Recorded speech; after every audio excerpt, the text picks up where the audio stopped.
आज तो यात्रेचा सुवर्ण दिवस उजाडला.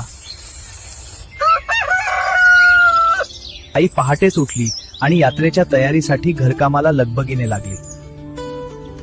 आज यात्रा आहे आपल्या गावची. उठा. हा आजी, उठायचे आहे. बरोबर नाही. आम्ही सगळे छान आंघोळ करून नवीन टवटवीत चला, कपडे लवकर घालून देवळात उत्साहाने पालखी आली यात्रेसाठी तयार झालो. मंदिरात पालखी सोहळ्याला सुरुवात झाली होती. भक्तगण मोठ्या उत्साहाने देवीच्या दर्शनासाठी जमले होते. सगळीकडे गुलालाची उधळ आणि निनाई देवीचा जय जयकार होत होता.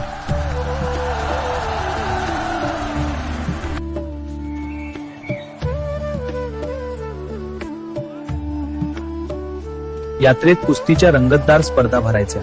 गावोगावची लोक या स्पर्धेसाठी येत असत.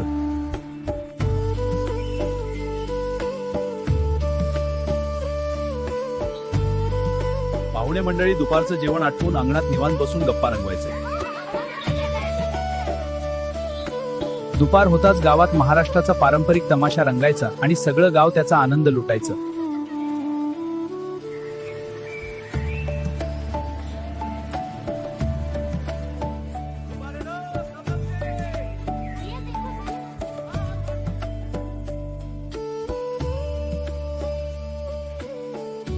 मग सगळं जेवण चांगलं झालं का? हो, खूप छान. होय, खरंच.